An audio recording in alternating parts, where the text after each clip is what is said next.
मैं हूं अंशिका पाठक। उत्तर प्रदेश के पुलिस महानिदेशक मुकुल गोयल ने मातमी त्योहार मुहर्रम को लेकर दिशा निर्देश जारी किया है। निर्देश में कहा गया है कि 19 अगस्त को मुहर्रम पर कोई जुलूस या ताजिया नहीं निकाला जा सकेगा।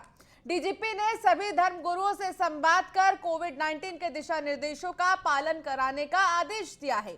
गाइडलाइन में कहा गया है कि मुहर्रम पर होने वाले सभी कार्यक्रमों की पीस कमेटी के साथ बैठक हो, धर्म गुरुओं से व्यवस्था बनाए रखने में सहयोग लिया जाए, संवेदनशील और सांप्रदायिक इलाकों में पर्याप्त संख्या में पुलिस बल तैनात रहे, डॉग स्क्वाड, बम स्क्वाड की मदद से सघन चेकिंग अभियान भी चलाया जाए। तो डीजीपी मुकुल गोयल की तरफ से निर्देश जारी किया गया है मुहर्रम को लेकर, और उसमें कहा गया है कि ज्यादा भीड़ भाड़ इकट्ठा ना करते हुए इस त्योहार में जो जुलूस है इन तमाम चीजों को ना निकाला जाए।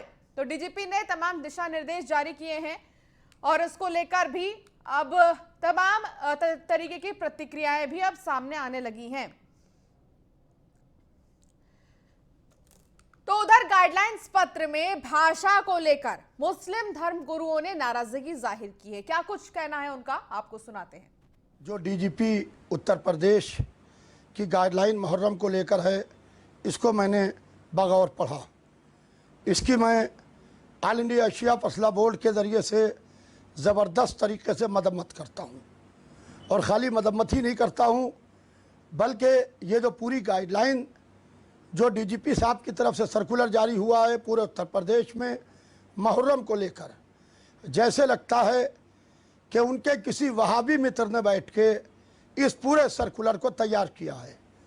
लिहाजा ऑल इंडिया शिया फसला बोर्ड इस पूरी गाइडलाइन का भरपूर तरीके से विरोध करता है। आज जो है डीजीपी की तरफ से शायद एक लेटर 4 पेज का जारी हुआ है, और जिस लेटर के अंदर मुहर्रम को लेकर उन्होंने पूरे उत्तर प्रदेश में जो थाने हैं और जो संबंधित अधिकारी हैं उनको कुछ इंस्ट्रक्शन दिए हैं, लेकिन उसमें जो भाषा जो लैंग्वेज इस्तेमाल की गई है वो इंतहाई अफसोसनाक लैंग्वेज इस्तेमाल की गई है।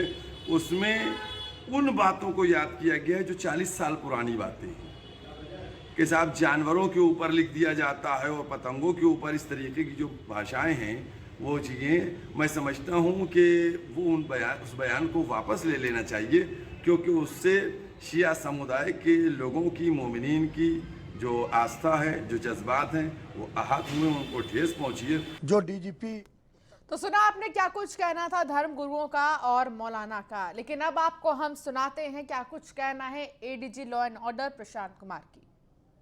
पूर्व में किस तरह के विवाद इस दौरान होते हैं इसका पूरा उल्लेख है। ये एक विभागीय इंटरनल ऑर्डर है जो कि पूर्व में जो चीज़ें होती रही हैं या जो ग्राउंड रियलिटी है उसके आधार पर दिया गया है। इसमें किसी भी तरह के समुदाय या धर्म के विरुद्ध कुछ भी नहीं कहा गया है। इसमें ये सिर्फ बताया गया है कि जो असामाजिक तत्व हैं वो सौहार्द बिगाड़ने का कार्य कर सकते हैं, उन पर कड़ी नज़र रखी जाए और उनके विरुद्ध कड़ी कार्रवाई की जाए। पूर्व में किस तरह की। तो न्यूज रूम से गरिमा हमारी कंसल्टिंग एडिटर हमारे साथ जुड़ गई हैं। गरिमा जी, जिस तरीके से मुहर्रम को लेकर तमाम गाइडलाइंस जारी किया गया है जिसमें ये कह दिया गया है कि जुलूस नहीं निकाला जाएगा, कोविड को देखते हुए ये फैसला लिया गया है, अब क्या लगता है कि कितनी आसानी से जो मुस्लिम धर्म गुरु हैं वो समझेंगे, क्योंकि लगातार वो विरोध कर रहे हैं इस चीज का? अभी ये तमाम चीज़ें थमती हुई नजर नहीं आ रही हैं। देखिए, तारीख बेहद नज़दीक है। सबसे पहली बात अंशिका, 10 अगस्त से 19 अगस्त तक मुहर्रम का ये जो पूरा समय है ये रहने वाला है, और इसको लेकर सबसे पहले डीजीपी ने ये मेरे पास 4 पन्नों का ये सर्कुलर है जो अपने दर्शकों को हम लगातार दिखा भी रहे हैं। 4 पन्नों का एक बड़ा सर्कुलर है जो जारी किया गया है, और इसमें कुछ पॉइंट्स बेहद महत्वपूर्ण हैं जो मैं अपने दर्शकों को बताना चाहती हूँ। इसमें दूसरे पॉइंट पर यह लिखा गया है कि मुहर्रम के मौके पर शिया समुदाय के लोगों का तरबरा पढ़ा जाने का जो मसला है उस पर सुन्नी समुदाय को एतराज होता है, और इसके प्रति उत्तर में मदहे सहाबा पढ़ते हैं।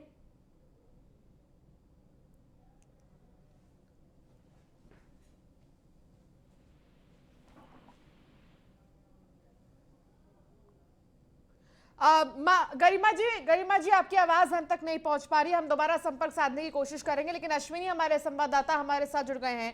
अश्विनी, जिस तरीके से नवाबों का शहर लखनऊ को कहा जाता है, और ऐसे में हम ये कह सकते हैं कि पहले से ही तैयारियां खूब तेजी से हो रही होंगी मुहर्रम की, अब क्योंकि गाइडलाइंस सामने आ गए हैं, गाइडलाइंस में जुलूस निकालने पर पाबंदी है और इसी के साथ कोविड का हवाला दिया गया है, फिलहाल कैसे समझेंगे धर्मगुरु? बिल्कुल, अगर बात करें जो इस दौरान जो पूरा वाकया हो रहा है, जिसको लेकर के तमाम जो तरह की बातें हो रही हैं मुहर्रम के जुलूस को लेकर के, निश्चित तौर पर इससे पहले भी देखा गया, अभी कांवड़ यात्रा था उसको भी रद्द किया गया था क्योंकि कोविड का प्रोटोकॉल इसमें बनाना बहुत मुश्किल होता है, भीड़ होती है, तो उत्तर प्रदेश सरकार ने उसको भी फैसला लिया था, उसी के चलते मुहर्रम को लेकर के फैसला किया। लेकिन जिस तरह से जो डीजीपी की ओर से जो पत्र आया है जिसमें तमाम गाइडलाइन जिला के जो आला अधिकारी उनको दिया गया, उसके अनुसार किसी भी तरह का कोई सौहार्द ना बिगड़ने पाए, इन चीजों को लेकर के बहुत ही स्पष्ट लिखा गया है कि किसी भी तरह का, क्योंकि पहले देखा गया कि सिया सुन्नी के बीच में कहीं ना कहीं कुछ ना कुछ दिक्कतें आती थी, दंगे की स्थिति बन जाती थी, ऐसे में पुलिस नहीं चाहती किसी भी तरह का कोई स्थिति उस तरह के बन पाए। इसके अलावा साथ ही साथ जो विवादित मार्ग होते हैं उनको लेकर के राजस्व विभाग को लगाया गया, साथ ही साथ पुलिस को लगाया गया कि उन मार्गों को चिन्हित करे और बाकायदा उन पर जो भी सुविधा अनुसार कार्य किया जा सकता है वो किया जाए। इसके अलावा साथ ही साथ जो अस्त्र और हथियार का प्रदर्शन होता है उसको लेकर के भी डीजीपी की ओर से ये कहा गया है कि इस तरह की काम ना हो। निश्चित तौर पर इसके बाद जो तमाम और इससे पहले जब ईद का त्योहार था तो उस वक्त तो तमाम धर्मगुरु ये समझ गए थे, बल्कि उन्होंने खुद ही अपील की थी सबसे कि आप नमाज ना पढ़ने जाएं मस्जिदों में, आप अपने घर में ही पढ़ लें और अपने घर में ही आप अपने त्योहार को मना लें। लेकिन इस बार क्यों आपत्ति आ रही है?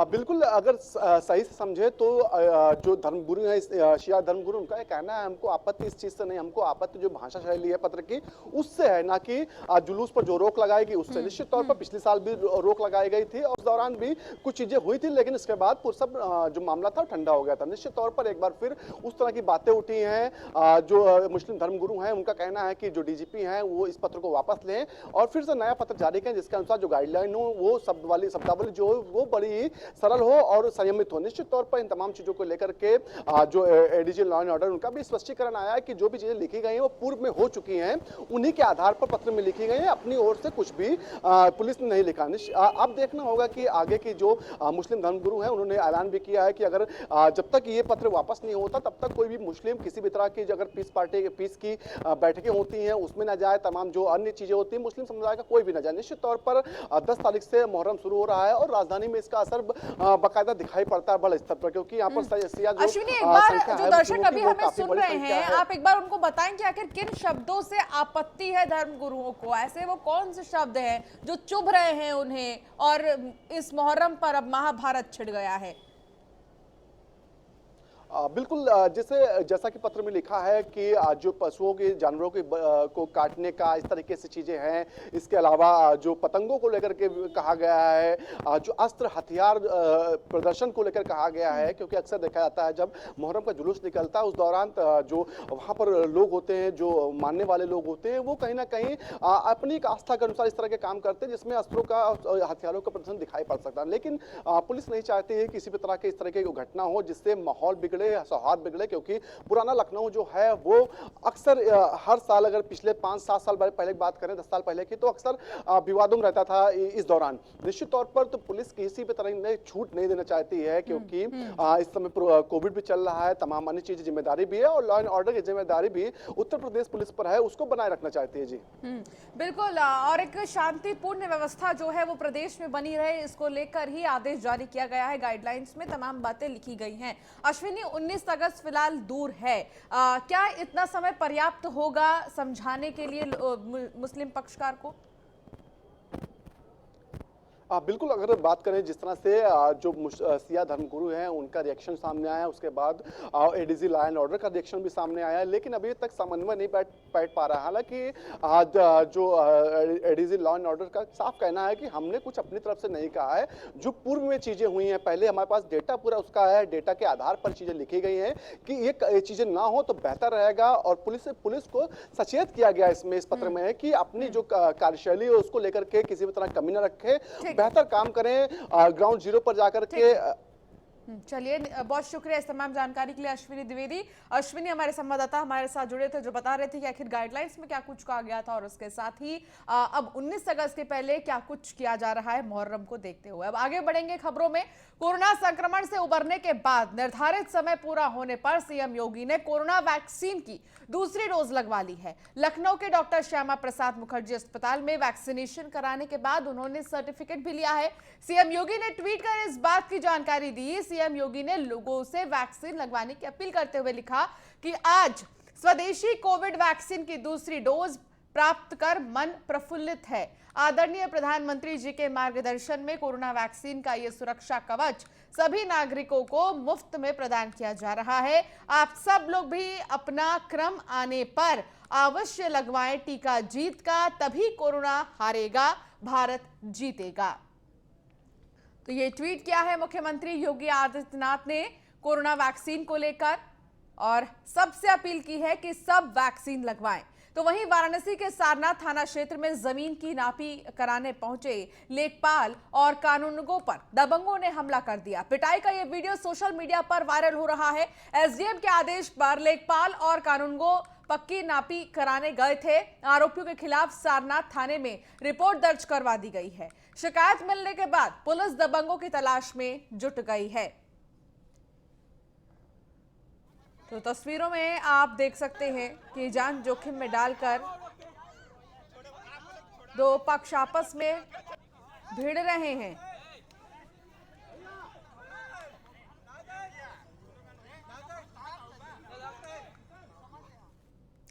तो उन्नाव जिले में बच्चों का दिल दहला देने वाला एक स्टंट वीडियो खूब तेजी से वायरल हो रहा है। इस वीडियो को देखकर आपके भी रोंगटे खड़े हो जाएंगे। दरअसल तेज बारिश के चलते गंगा नदी का जलस्तर बढ़ा हुआ है और इसके बावजूद बच्चे जान हथेली पे रखकर पुल के ऊपर से दौड़कर नदी में छलांग लगा रही हैं। सूचना मिलते ही पहुंची पुलिस ने बच्चों को पुल से हटाया। गंगा घाट कोतवाली क्षेत्र के गंगा पुल का ये वीडियो बताया जा रहा है। तो जान जोखिम में डालकर ये बच्चे नहा रहे हैं और आप देख सकते हैं तस्वीरों में कि आखिर कैसे ये ऊपर से इतनी ऊंचाई से छलांग लगा रही हैं, लेकिन इन्हें देखने वाला यहाँ पर कोई नहीं है और गंगा का जलस्तर बढ़ा हुआ है, लेकिन बावजूद इसके बच्चे ऊपर से छलांग लगा रही हैं।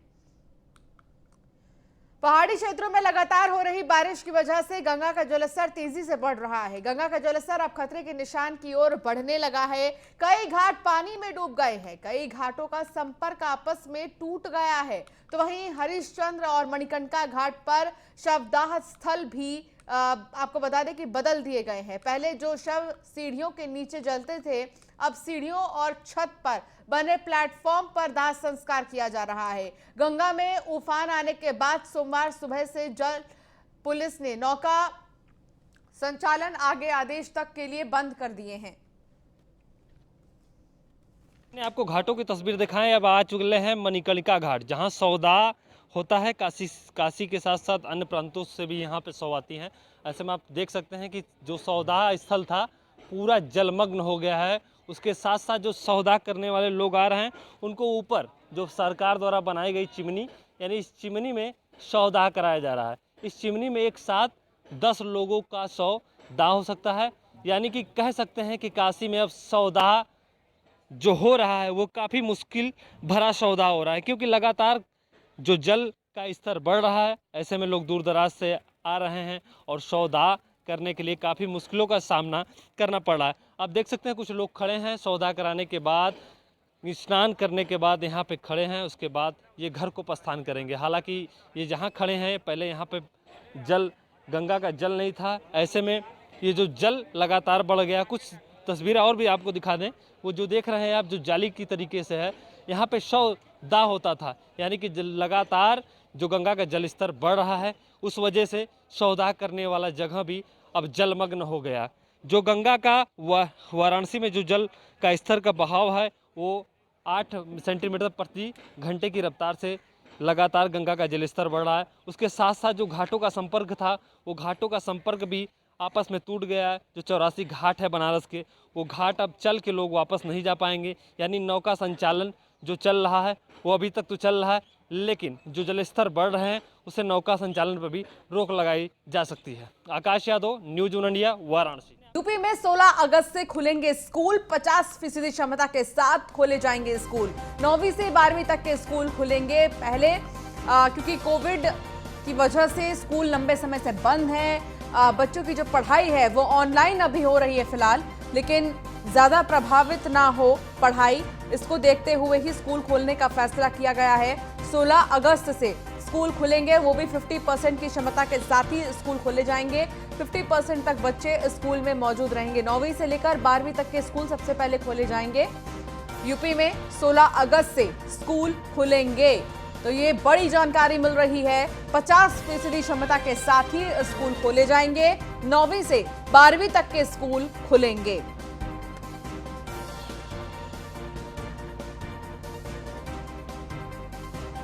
तो कोरोना की वजह से लंबे समय से स्कूल बंद हैं, बच्चे घरों पर ही रहकर ऑनलाइन पढ़ाई कर रहे हैं और ऐसे में ज़्यादा प्रभावित ना हो बड़े बच्चों की जो शिक्षा है वो उसको देखते हुए ही ये फैसला लिया गया है। और 9वीं से लेकर 12वीं तक के बच्चों के स्कूलों को खोलने की जो खबर है वो सामने आ रही है और 16 अगस्त से इनके स्कूल खुल जाएंगे। स्कूल में आने की अनुमति होगी, लेकिन 50% तक की क्षमता के साथ ही स्कूल खोले जाएंगे। 50% लोग पहले आएंगे और फिर 50% अगले दिन आएंगे। तो इस तरीके से ऑल्टरनेटिव डे करते हुए ही स्कूल खोले जाएंगे और जितने भी स्कूल के बच्चे हैं वो अपने पेरेंट्स से एनओसी लेकर ही आएंगे, नो ऑब्जेक्शन सर्टिफिकेट लेकर ही स्कूल आएंगे। 50% क्षमता के साथ स्कूल खोले जाएंगे। 9वीं से 12वीं तक के स्कूल खुलेंगे। तो यूपी में 16 अगस्त से स्कूल खुलेंगे। आपको बता दें कि एक लंबे ब्रेक के बाद स्कूल खुलने की खबर है और लगातार हमने देखा है कोरोना की वजह से स्कूल बंद पड़े थे, जिसकी वजह से बच्चे घरों पर ही बैठकर ऑनलाइन पढ़ने को मजबूर थे और ऑनलाइन शिक्षा की वजह से बहुत से बच्चे बीमार पड़ रहे हैं। तो कुछ समझ नहीं आ रहा कि आखिर टीचर पढ़ा क्या रहा है। तो ऐसे में ये फैसला लिया गया है कि अब देर ही सही, लेकिन 50% क्षमता के साथ स्कूल खोले जाएंगे। एसके वाजपेयी हमारे संवाददाता हमारे साथ जुड़ गए हैं। एसके वाजपेयी, क्या जानकारी मिल रही है? बड़े लंबे ब्रेक के बाद 16 अगस्त को स्कूल खोले जाएंगे 9वीं से 12वीं तक के।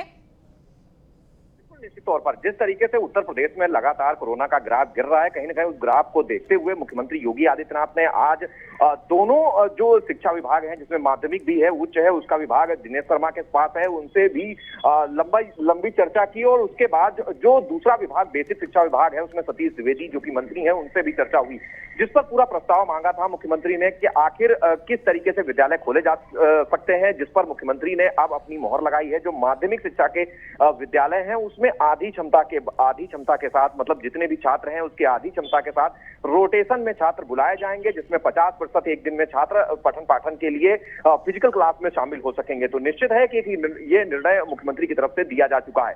साथ ही साथ जो उच्च शिक्षण संस्थान है जिसमें ग्रेजुएशन, पोस्ट ग्रेजुएशन या उसके ऊपर के जो क्लासेस हैं उसको चालू करने के निर्देश भी मुख्यमंत्री की तरफ से जारी हुए हैं। हालांकि ये 1 तारीख से होंगी और 5 अगस्त से इन सभी विद्यालयों में जो रजिस्ट्रेशन फॉर्म है जो कि अगली क्लास में जाने के लिए होता है उसका कार्य शुरू करने के निर्देश मुख्यमंत्री की तरफ से जारी किए जा चुके हैं। 9वीं से 12वीं तक के जो बच्चे स्कूल आएंगे 16 अगस्त से, एसके वाजपेयी, क्या इन्हें एनओसी की जरूरत होगी पेरेंट्स की तरफ से?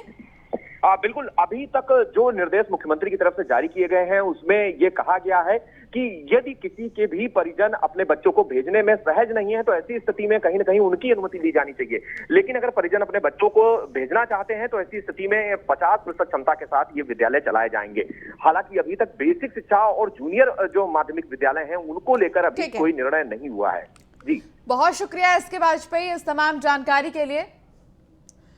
तो कासगंज जिले के कोतवाली क्षेत्र के ढिलावली गांव में बुजुर्ग दंपत्ति का शव पेड़ पर लटके मिलने से क्षेत्र में सनसनी फैल गई है। सूचना पर पहुंची पुलिस ने शवों को नीचे उतारा और छानबीन के बाद पोस्टमार्टम के लिए भेज दिया है।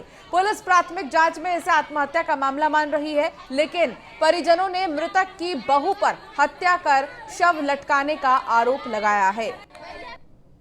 कोई कुछ बताता था, कोई कुछ तो बाद में हम लोगों को पता था, पहले से ही पता था कि उनकी जो बेटे की जो पत्नी है उसके साथ उसका किसी दूसरे से रिलेटेड संबंध था। उनने कई बार मतलब कि जैसे लड़ाई झगड़ा भी किया था, और जैसे हमारी बुआ थी वो मना भी करती थी, वो मानते नहीं थे, और उन्हीं की ये साजिश है पूरी। उनने पहले भी कई बार मतलब लड़ाई झगड़ा किया था, कोई कुछ बताता था, कोई कुछ।